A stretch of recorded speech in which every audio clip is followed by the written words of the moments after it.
श्री स्वामी समर्थ सगळ्यांना. हाय नमस्कार. तर आता मस्त छान मी शेवग्याच्या शेंगाची भाजी करून घेणार आहे. तर तुम्ही नक्की कंटिन्यू बघत राहा आपला व्हिडिओ. आणि एकदम गॅस पण संपला. गॅस तर भरपूर दिवस झालं संपलाय. आणि म्हणलं आता सकाळी थोडा शिरा करून घेतली. आणि आज शिराच खाऊन गेले दोघं पण, बाप आणि मुलगा, बाप लोक. आणि म्हणलं आता नंतर स्वयंपाक करावं.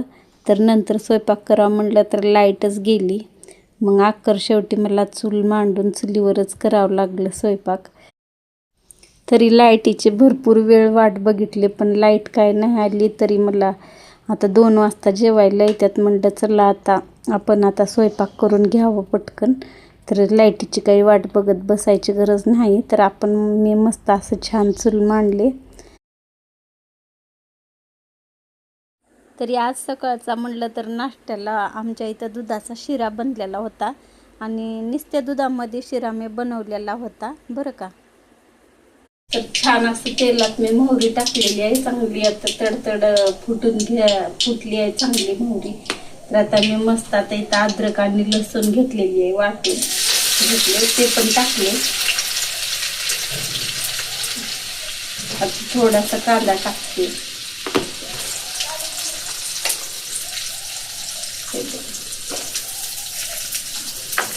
आणि एक टमाटर पण कापून घेतलेला आहे मी, ते पण टाकून घेतले असं छान. मस्त आपण घ्यायला परतून घेऊया.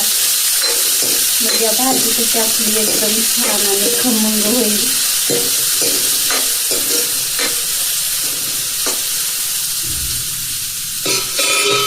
आणि मस्त मी इथं चूल मांडून घेतली. खूप घाण झालं होतं इथं. आणि सगळं झाडून घेतले साफसफाई करून. आणि मस्त त्याची आता चूल मांडून आता स्वयंपाक करायला लागली.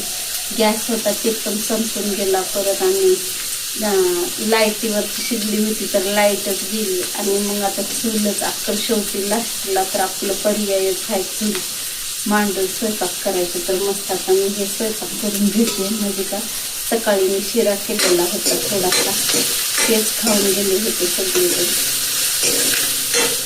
म्हणजे विजयदादा पण तेच खाल्ला होता. आणि त्याचे पप्पाने पण शिराच खाऊन गेले. आता इकडे लाल मिरची पावडर आणि थोडीशी हळद आणि थोडंसं मीठ घेतलेलं आहे, ते पण टाकून घेतात. तर मला तर खूपच छान वाटायला इथं सावलीमध्ये स्वयंपाक करायला. आता हे मस्त परत सगळं एकजीव करून घेतले.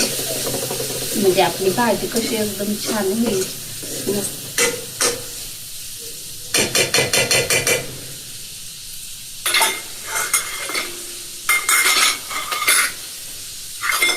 तर बघा कलर तर खूपच छान आलाय ह्या भाजीला. एकदम छान होणार आहे आता भाजी. आणि चुलीवरची म्हटलं तर खमंग भाजी होणार आहे आता एकदम छान.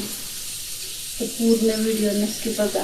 आता इकडं थोडं शेंगा मी इकडं भिजलेले आहेत पाण्यामध्ये. म्हणजे कसं कुठली पण भाजीपाला राहते ती घेऊनच घ्यावं लागते. म्हणजे कुठं पडलेल्या राहतात, कुठं सांडलेल्या राहतात. तर फरशी फुटायला लागल्या, फडफड आवाज यायला लागला. तर आता हे छान असं मस्त मी भाजून घेते चांगली. चांगलं टमाटर आणि कांदा हा मऊ होतंय चांगला.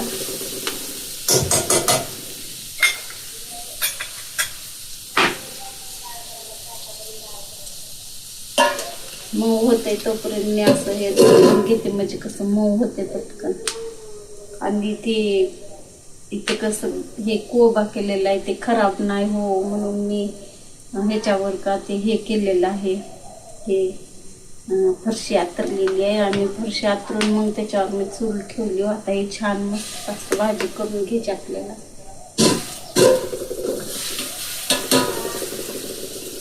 हे शेंगा टाकून घेतली मी सगळ्या असं भिवलेले आहेत. कसली मस्त होणार आहे आता आपली भाजी. खरंच खूप छान होणार आहे. आणि चुलीवरची जर भाजी म्हणलं ना खूप टेस्ट लागते बरं.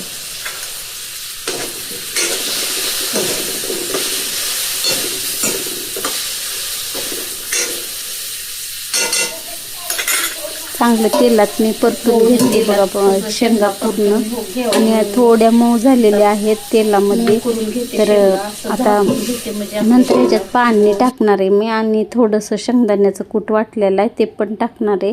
आणि आपली भाजी खूप छान होणार आहे बरं चुलीवरची.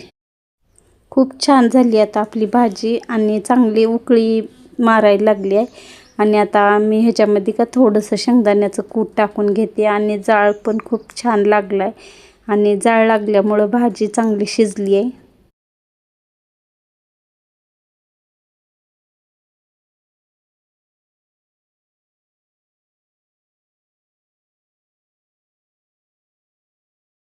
चला, इकडं खूप छान अशी भाजी शिजायला लागली आहे, आणि आता भाकरी पण करायची. तर हे बघा इकडं भाजी चांगली शिजायला लागली आहे. तर आता भाजी झाल्यानंतर लगेच थोड्याशा भाकरी करून घेते. 4-5 तर लागतात, तर 4-5 तर भाकरी करून घेते आता.